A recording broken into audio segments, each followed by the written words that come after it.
It's Christmas Day. Let's recap the 5 games in the NBA. Michael Bolton's fired up the eggnog. Mick. Thanks, Josh. It's Michael Bolton here, and it's time for another episode of the Locked On Fantasy Basketball Podcast. Let's get to it. Let's get to it, indeed. You are Locked On Fantasy, your daily NBA fantasy podcast. Part of the Locked On Podcast Network, your team every day.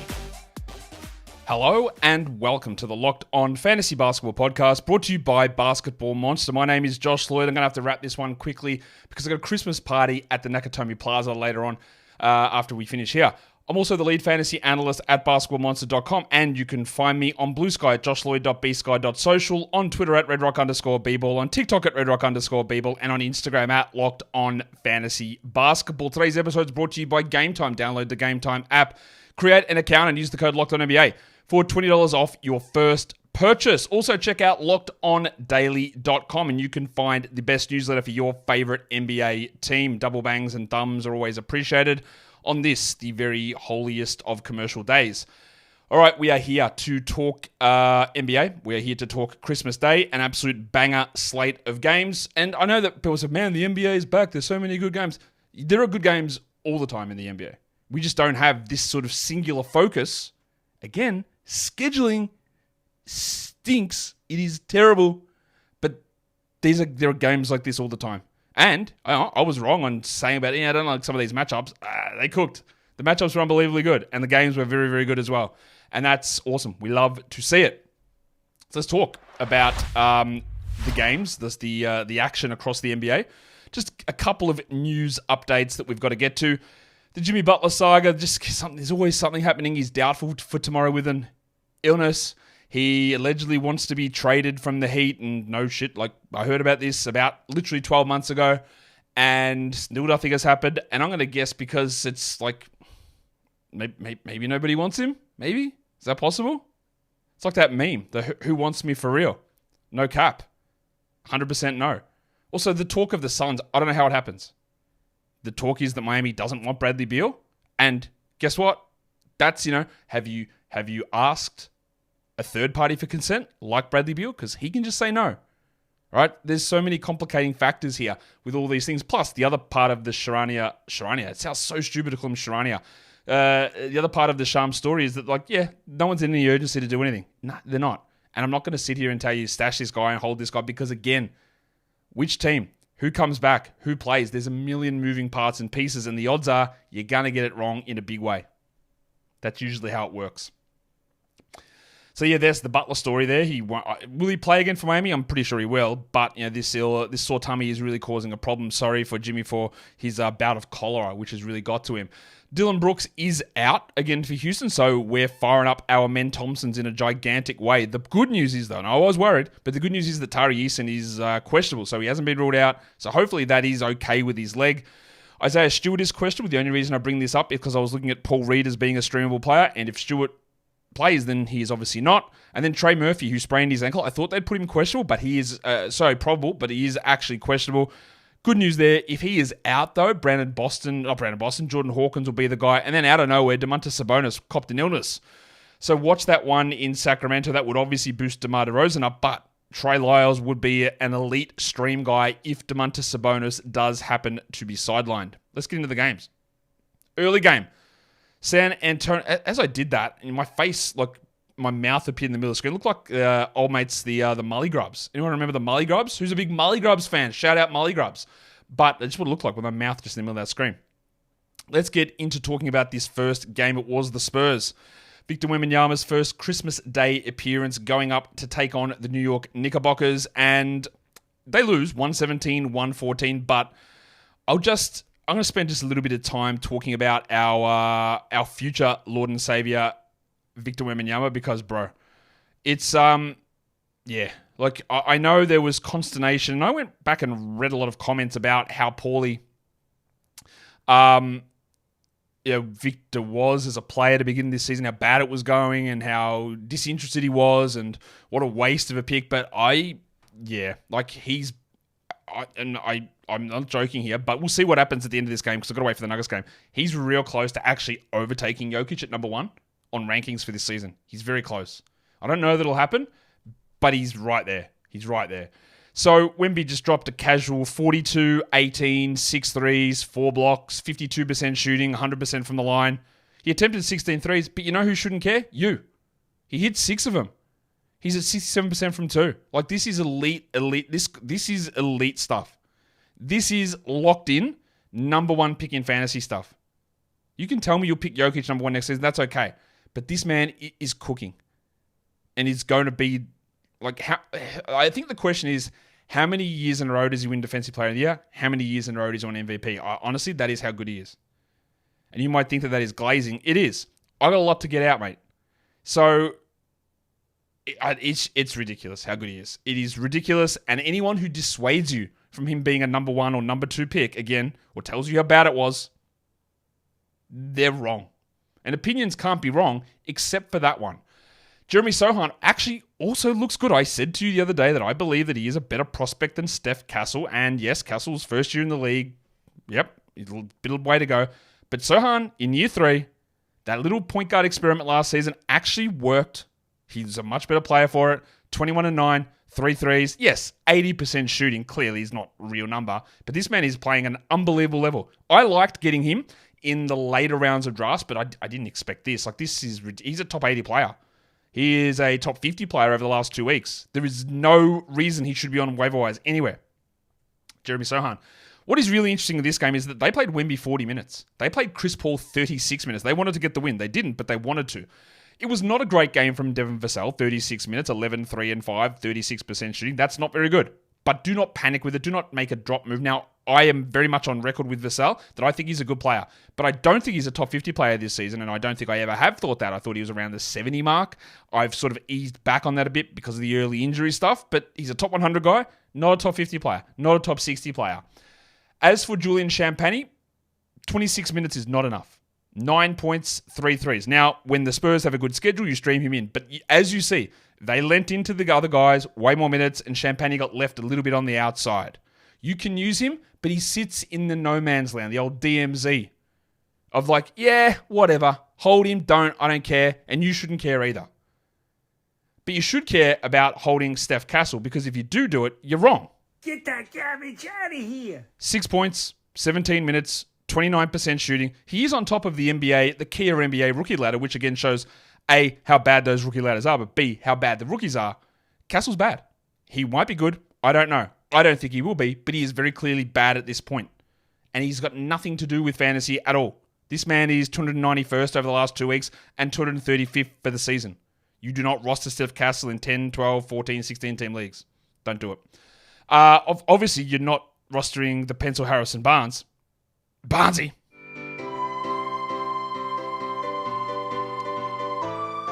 Like, was Baby Jesus really born so we could see Harrison Barnes have 3 points in 17 minutes? Maybe.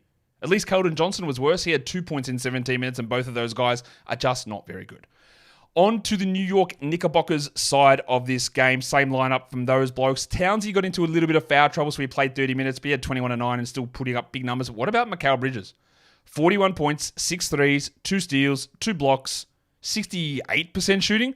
Unbelievable game. My hypothesis/thesis, it's probably just a hypothesis, I would say. It's not a thesis, is that I don't think Anunoby and Bridges can have good games at the same time.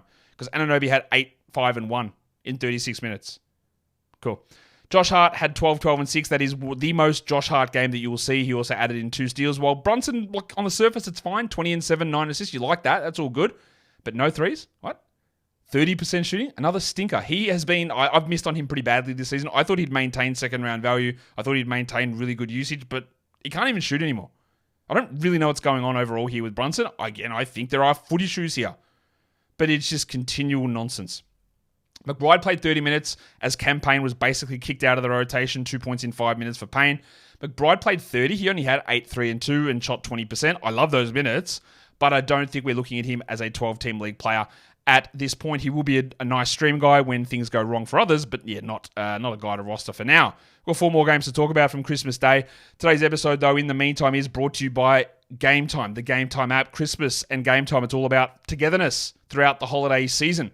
Bringing people together at live events, the experience becomes so much better, and it's a great gift. Hey, they won't know that you bought the ticket, the present a little bit late. They won't know because they're going to love what Game Time Picks gives you. Game Time Picks sorts out the garbage. It jacks it right out of here.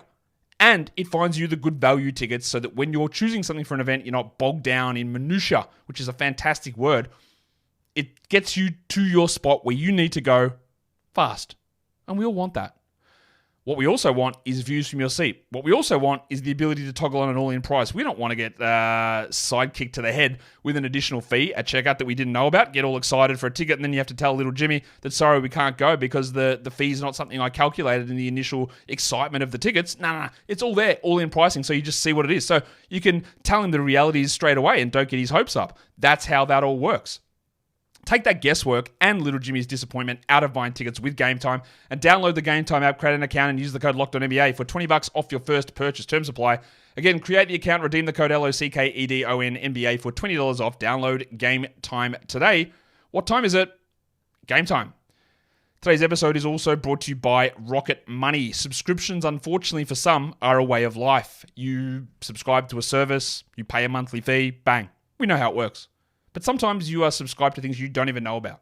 Sometimes you're subscribed to the same service multiple times and you don't know about it. That's where Rocket Money comes in. Rocket Money enables you to find those subscriptions, track them, cancel them. So you're not wasting that money. It's a great way to keep your finances on track. It's a personal finance app, the old Rocket Money is, and it helps you monitor your spending and lower your bills and cancel your unwanted subscriptions. Over 5 million users on Rocket Money, and they've saved a total of $500 million in cancelled subscriptions, saving members up to $740 a year when using all of the app's premium features. So cancel your unwanted subscriptions and reach your financial goals faster with Rocket Money. Go to rocketmoney.com/lockedon today. That is rocketmoney.com/lockedon, rocketmoney.com/lockedon. I've got a question for you guys as we sit here getting ready to go into the next game. When you watch this show on YouTube or you're listening on podcasts, what speed do you go? Because I feel like I talk pretty fast. I don't feel like, and this is always a shock to me, I listen to my podcast, as you may have seen, on like 1.95 speed or whatever it is. It's pretty quick. So then if I ever meet the people in real life, or for some reason I have to listen to a version of the podcast at 1x speed, I can't get over it. I'm like, can you guys, like, what are you doing? Let's go. Let's speed this shit up. Why are you taking so long? It's unfathomable how slowly some people talk. But again, I know that I talk fast. If I spoke at that speed, where I'm going, okay, Game 2, Mavs, Wolves, great game. What? But anyway, because I talk so fast, how fast what speed bump do you give this? Or do you not give it one at all? I'd be interested to know. Drop it in the comments, tweet it at me, whatever. Second game. Unfortunately, this game did not spread the Christmas cheer as much as we would like, and that's because we got a significant game-changing, season-changing, potentially, injury. And that was a Luka Doncic one. But we'll talk about the Wolves side of this game first, because they win. They beat the Mavericks. 105-99 is your final score in Dallas. On the road, Minnesota gets it done. Let's talk about Ant, because he'd been playing poorly. We know that. He was on the buy low show. He gets a little bit of the buy low bump here. 26, 8, and 5, 2 steals, a block, and 4 threes. That's great. Didn't take any free throws, but otherwise it's good. And Gobert, who's also been trending down, was also good. Now this, again, it doesn't blow you away, but when Gobert plays 39 minutes and has 14 and 10 with 2 blocks on 86%, and 100% from the field, line, then you know that is a huge bounce back. And of course, with him doing that, and with the double royal, Julius Randle going 23, 8, and 10 and 8, with, don't get greedy, no defensive stats, didn't happen, not happening ever. But when those two things happen, you know that the Wizard of Naz Reid, is going to do nothing. And he didn't. Unfortunately, after a one-game bounce back, Reid did absolutely nothing at all. 6 points, 22 minutes, 2 rebounds. He's the 141st ranked player this season. He is 208th over the last 2 weeks. We've got to have a discussion. I don't think that we're dropping him, but I'll say this. If you're in a 10-team league, you shouldn't be rostering Naz Reid. Get him out of here. No way. Absolutely no chance. If you're in a 12-team points league, I actually would move on as well. 12-team category, it gets a little bit iffy. But remember, because I feel like I have to have this discussion with myself all the time, and I'll have it with you now. No, it's not a discussion. I'm talking. You're choosing to listen. That's up to you. But when you are looking, hey, do I drop Naz Reid? There's no one that's that good on the waiver wire. You're not replacing a 1-for-1. That's not what you're doing. You are replacing Naz Reid with whoever the hot player is who's running top 75 for a week. You are replacing Naz Reid with a streaming slot which you can use for 5 to 5.5 games per week versus his 3.5 games. You are replacing it with, hey, who's the hot injury replacement? Maybe it is, on the other side of this game, Quentin Grimes or Spencer Dinwiddie.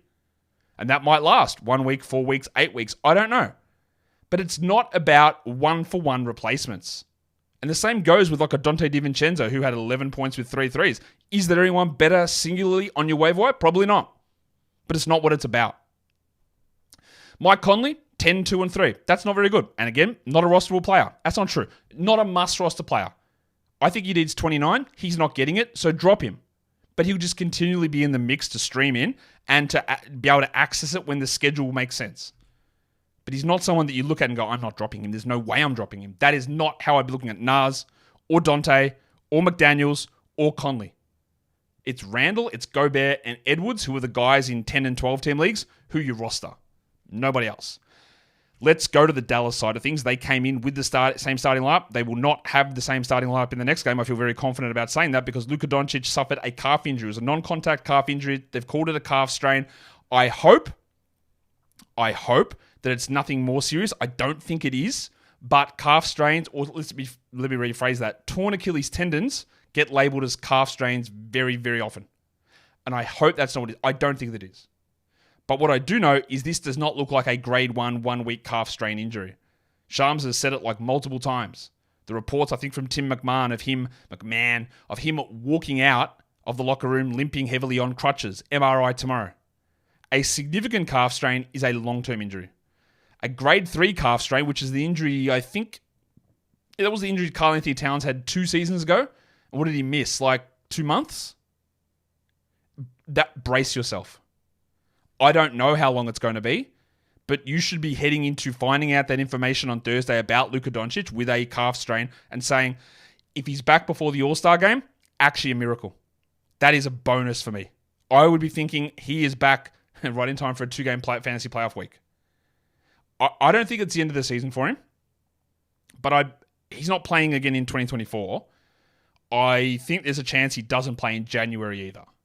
And that's obviously terrible. Now, we thought we had it figured out because 3 games ago or 4 games ago, Luka and Kyrie were out and both Dinwiddie and Grimes started.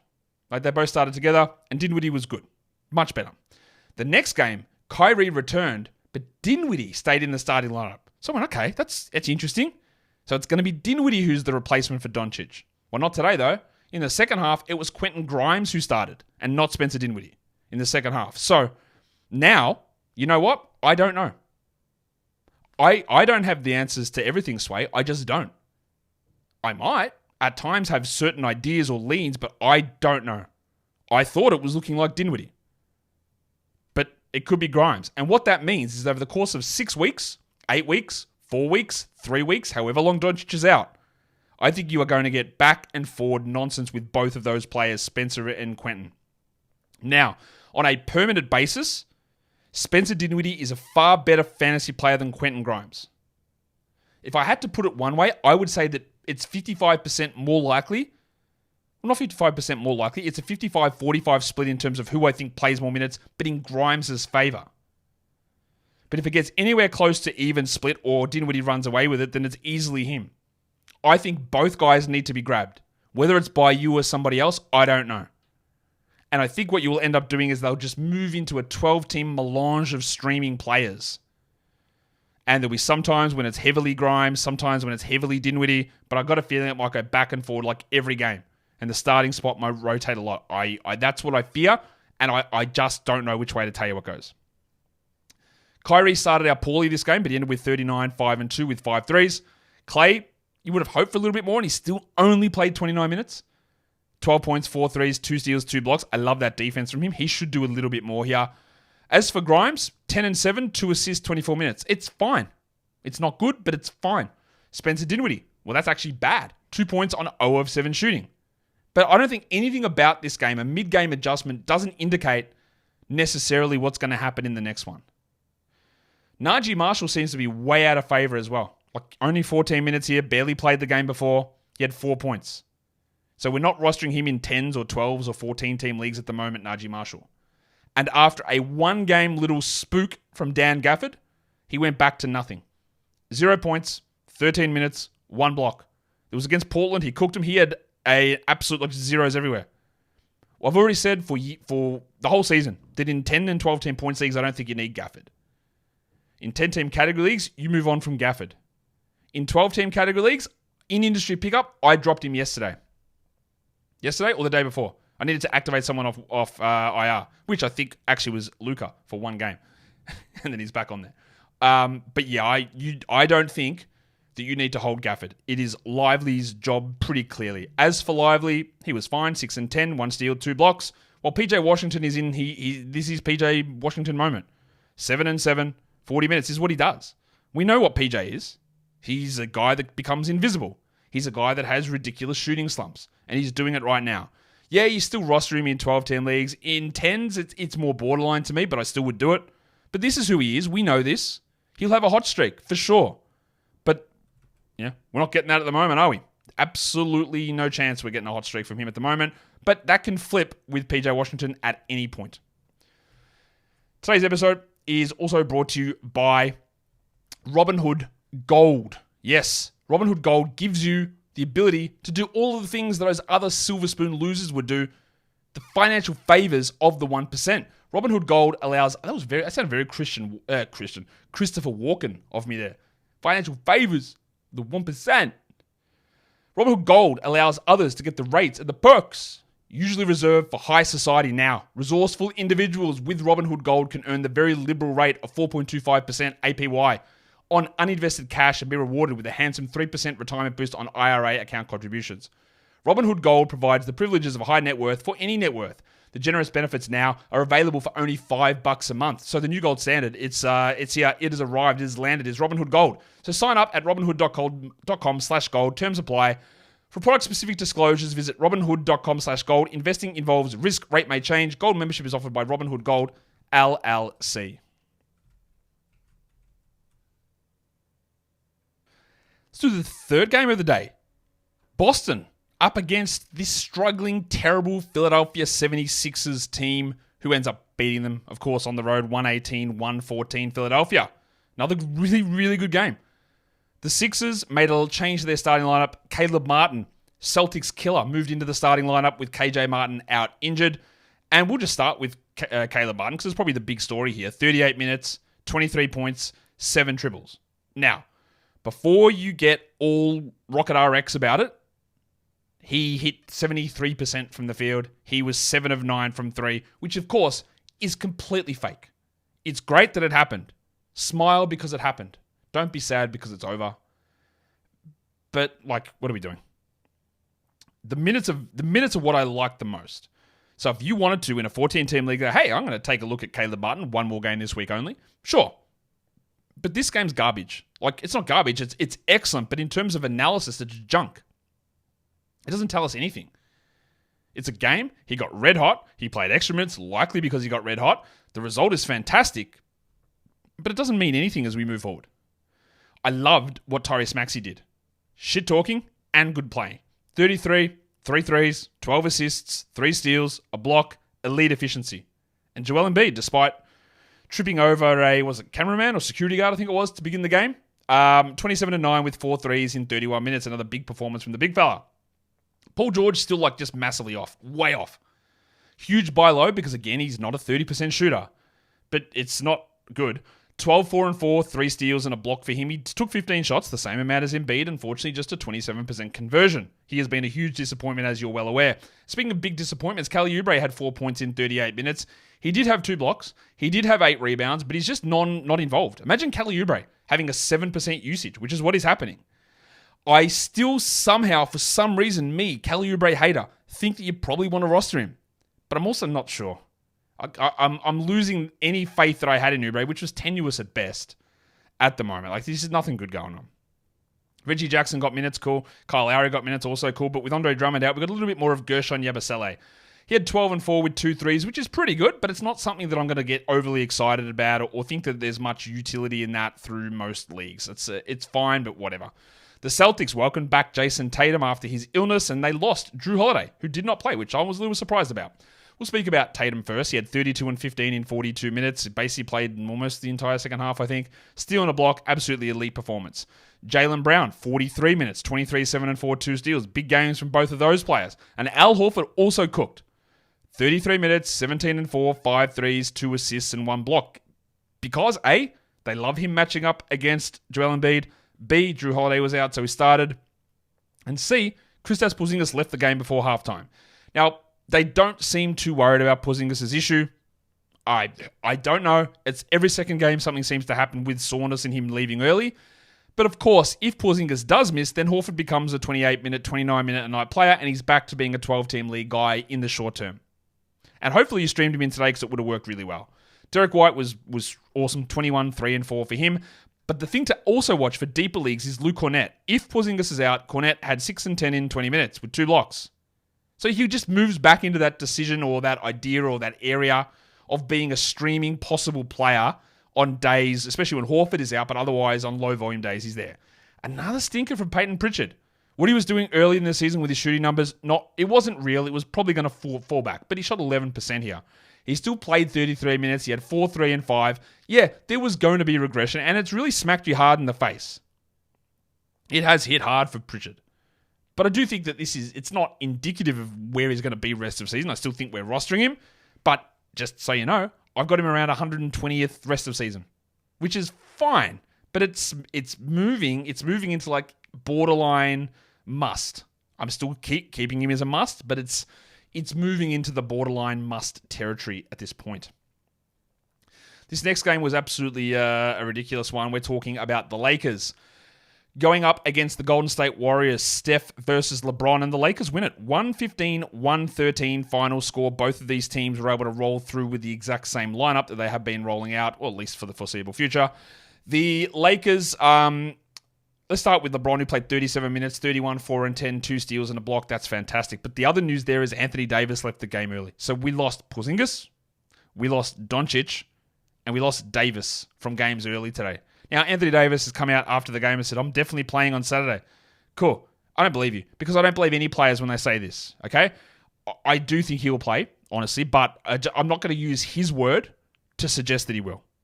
I think the main thing you take away from statements like that usually is that, like, if he had a broken ankle, right, he wouldn't be saying that.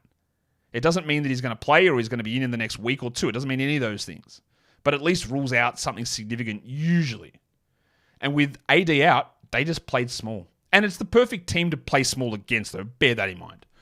I thought Austin Reeves was probably the Lakers' best player. He hit the game-winning layup. He had 26, 10 and 10, 4 threes, and he is just absolutely cooking at the moment.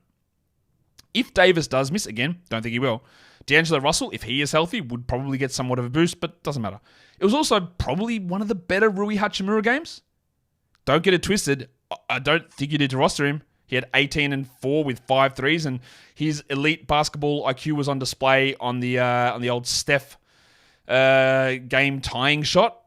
And it was funny. There was a period in this game. Was it funny? Maybe not. It was a joke. I'm not sure if it was funny when I said it. It was mediocre, let's say that. But it was John Kuminga matching up against Rui Hachimura. I go, look at this. It's Japanese Jonathan Kuminga up against Cameroonian Rui Hachimura, because the lack of defensive IQ and awareness of both these players is astounding. And you saw it massively on display towards the end of that game. It's watching some of the things that Rui Hachimura does. I was like, what are you doing? But yeah, he banged in 5 threes, so good for him. Dalton Connect hit a couple of really, really tough shots, and his best game in a while as well. But also, no Davis. All the other bigs were out. D'Angelo Russell was out. He played more. He was fine. 13 and 7. I still can't believe that 16 teams allowed him to get to the Lakers. Unbelievable stuff. But this was a solid game. Don't think that it means you want to go and at him. 13 and 7 in 25 minutes for Connect, but it was a much better game. And then Max Christie. How about the balls on this bloke? Old Cormac Christie Jr. hitting the key free throws down the end. 34 minutes again, 16, 4 and 2. I actually like Christie as a player. I don't think he's there as a fantasy guy, but that's 2 30-plus minute games in a row. That's top 150 over the last 2 weeks. So if you're in 14-team leagues, you've got to be open to this, and you've got to be looking at him as an ad. Yes, only one more game this week, but 33 minutes, it speaks enough volume for you to go, yeah, all right, let's see where we go. And he's getting roles and opportunities.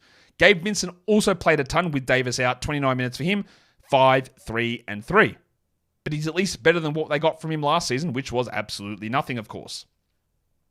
The Warriors side of things, they did go with the same starting lineup. I'll talk about Steph in a sec, but let's just quickly talk about Trayce Jackson-Davis, who started again, played 26 minutes, had 11, 9, and 4 with 2 blocks.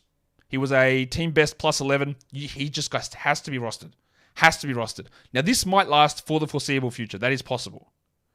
And he might go to the bench and play 5 minutes. But 23 plus in 3 consecutive games for Jackson-Davis. Another strong performance. Just got to roster him. It's just simple as that. We'll figure that out later. Got to roster him. You don't have to roster Podziemski, who had 6 points in 24 minutes. You don't have to roster Buddy Hield, who had 5 points in 17 minutes. Should we double hand the Jacks on those? Get that garbage out of here. Get that garbage out of here. And what should we do with John Kuminga, who had 14 and 6? He played 28 minutes, and I'm sorry, that's just not enough. Get that garbage out of here. Kuminga needs 30 plus and high usage, and he didn't get either of them. What do we do with Dennis Schroeder? 28 minutes, 11, 2, and 5. And if he'd been playing like Nets Dennis Schroeder for the first couple of games, I'd look at that and go, oh, that's okay. 30% shooting. Yeah, he'll be better than that. Bounce back. But this is his best game. That's his best performance. In a 10, drop him. In a 12, it still remains very borderline for me, but I don't think that he is a must. Again, it's not a drop. It's not a guaranteed drop, but Dennis Schroeder under 12-team category league is not a must roster. Wiggins, 21 and 12. He was really good here. Draymond with just the 3 points. And one of the most ridiculous things of it, like him hooking the arms of those two, who was it, Rui and somebody else, and pulling them down, then complaining, like, bro, come on, what are you doing? And then Mike Breen trying to justify it, and Doris Burke, locked on fan legend Doris Burke's like, Breen, shut up. What are you going on about?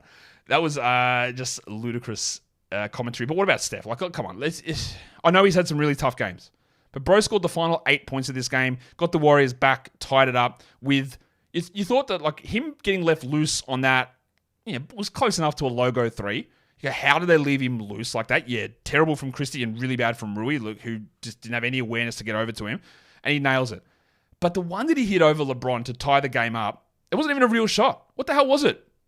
He did the no-look leg spin pass off to Draymond, bounced basically off Draymond's hand, it was that quick, into Steph, and just like chucked it like the most insane...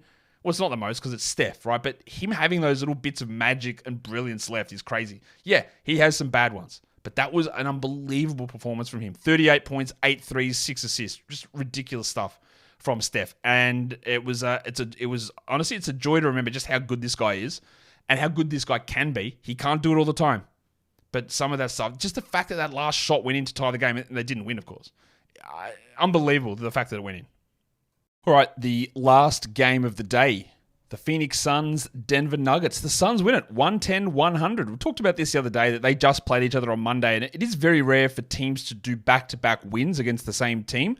Often those series get split. I actually didn't think it would happen because Phoenix was so undermanned, but no, they get the victory, 110-100. Let's talk about Denver. Jamal Murray returned. Russell Westbrook went back to the bench.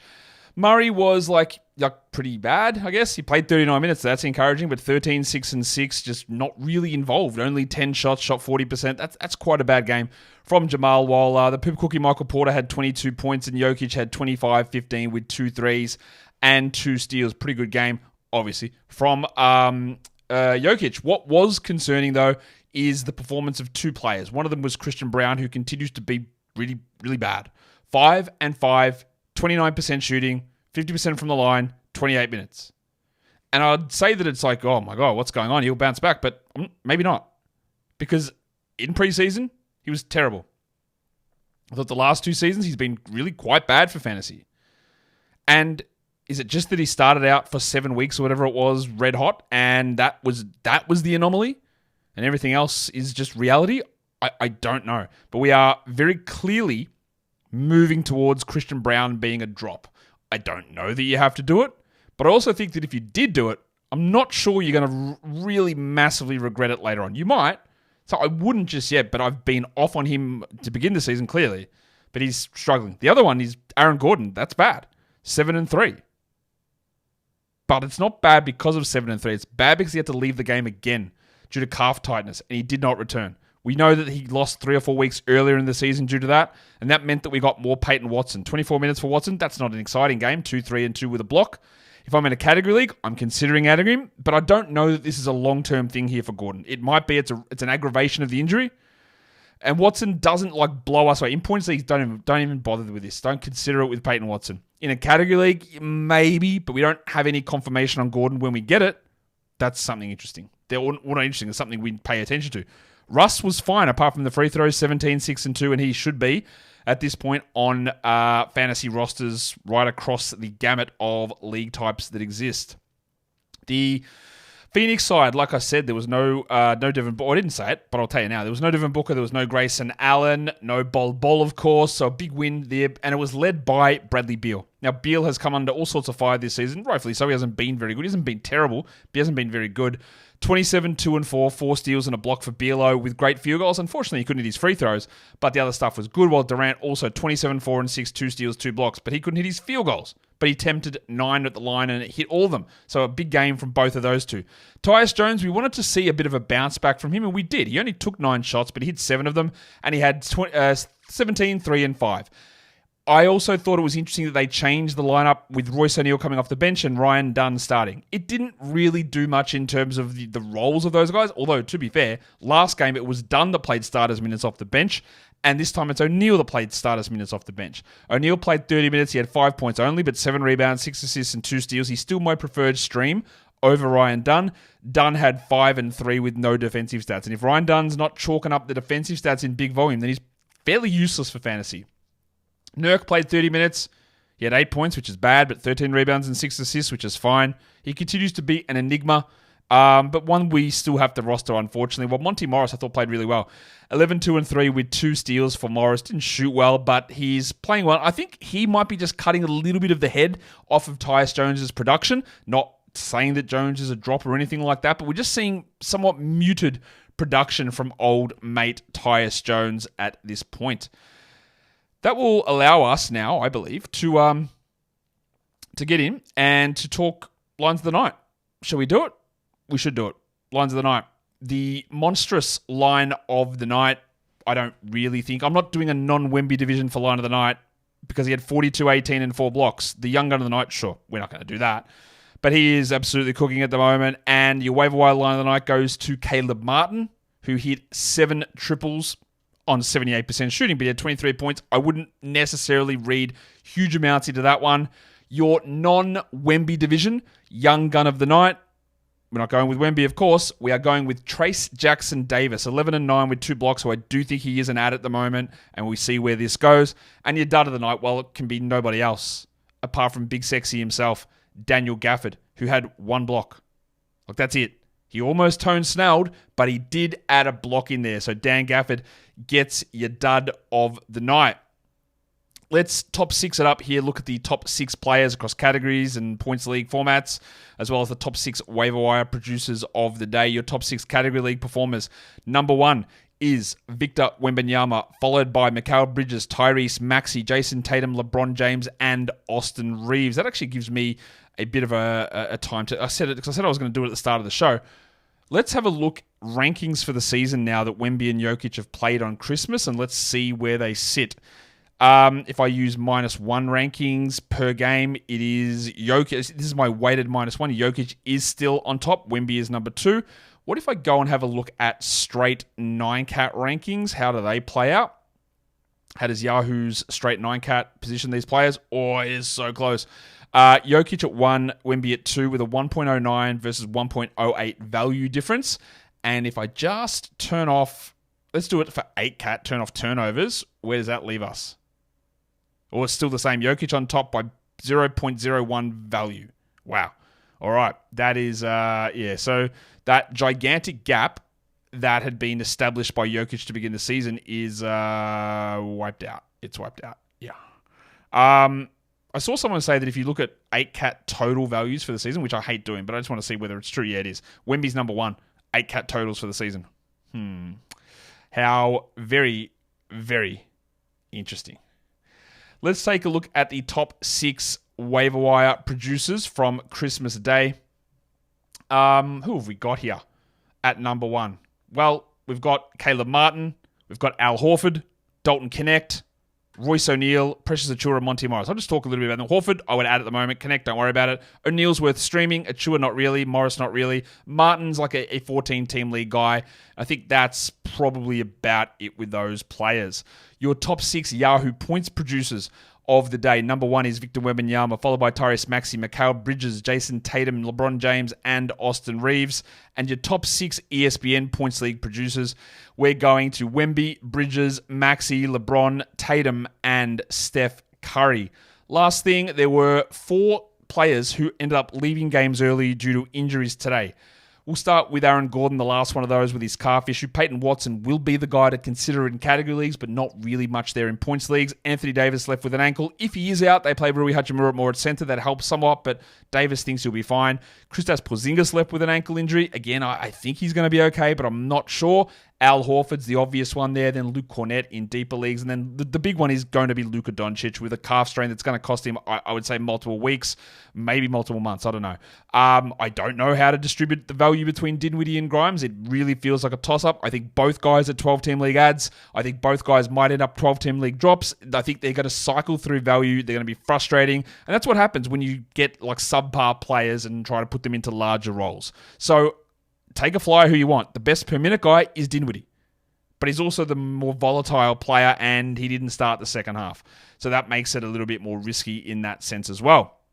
But what's not risky, or maybe it is risky, it's for me to tell you that it's the end of the show and that we are done with Christmas Day and that we are done with this episode. I'll be back tomorrow, live mailbag show, Friday preview, and a recap of Thursday's Boxing Day action across the NBA, but you know what you can do for me. You can go and just make sure you have a good rest of the day. Make sure you sit back and reflect on what you did during the day or what you've done over the last couple of days. Hey, did I give someone a really thoughtful gift? Hey, think about it, right? Okay, that's something good that I did.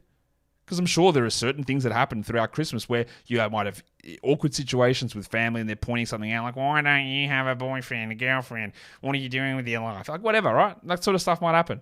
But just know that don't be dragged down by others and their expectations. Set your own expectations. Focus on the good, work on the bad, and we get there. Guys, we are done here. Thank you so much for listening, everyone. See ya.